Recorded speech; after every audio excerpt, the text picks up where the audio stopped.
আসসালামু আলাইকুম। কেমন আছেন সবাই? আশা করি ভালো। আমিও আল্লাহর রহমতে ভালো আছি। আজকে কথা বলবো আমার দেশি শশা নিয়ে। এগুলো হচ্ছে আমার দেশি শশা। এগুলা থেকে আগামী বছরের জন্য বীজ সংগ্রহ করা হবে। এগুলো থেকে আমি যদি শশা থেকে একটা দেখেন শশা,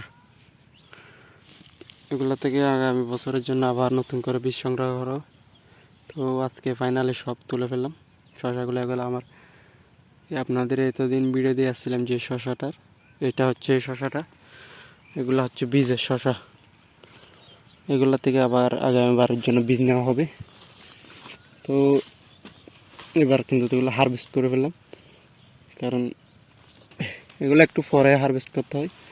শশা খেত একেবারে চলে যায়, এই অবস্থায় হারভেস্ট করতে হয়, কারণ এগুলোর পরিপুষ্টতা হওয়ার জন্য। তো আজকে মোটামুটি লাল হয়ে গেছে, তাই নিয়ে চলে যাচ্ছে আজকে। আর বৃষ্টির আশঙ্কা আছে, প্রত্যেক দিন মেঘলা আকাশ, তাই আজকে নিয়ে যাচ্ছে। দেখেন এগুলো শশার কালার সাইজ, এগুলো নিতে আসলাম আজকে।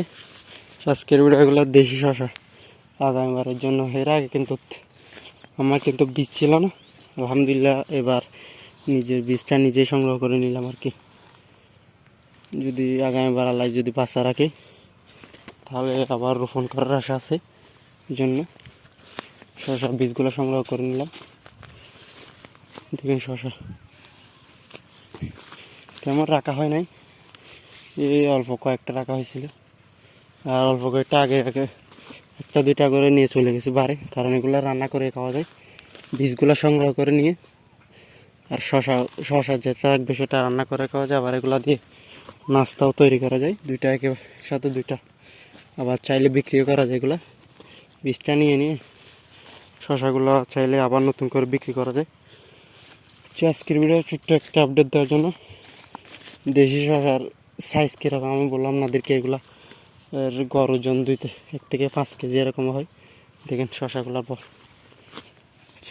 গড় ওজন দেখেন। এগুলো ছোটো হয় বড় হয়, কিন্তু যেগুলো বীজের জন্য রাখা হয় এগুলো কিন্তু অনেক বড় হয়ে যায়। এগুলো সবগুলো তার বড় হয় না, শুধুমাত্র যেগুলো বীজের জন্য রাখা হয় সেগুলো বড় হয়। আজকের ভিডিও আশা করি বুঝতে পারছেন, ছোট্ট একটা আমরা আপডেট দিলাম। এটা আমার সেই কাঙ্ক্ষিত শশা। আমি যদি আপনাদেরকে দেখাই, শশার জমি কিন্তু শেষ, এখন শেষ পর্যায়ে একেবারে। তো এগুলা রেখে দিলাম এখানে যাতে পরিপুষ্টতা আসে শশার। দেখেন শশাগুলো, এটা 1 কেজি কাছাকাছি চলে যাচ্ছে। এগুলা কিন্তু শেষ বয়সের শশা। কালার সাইজ দেখুন।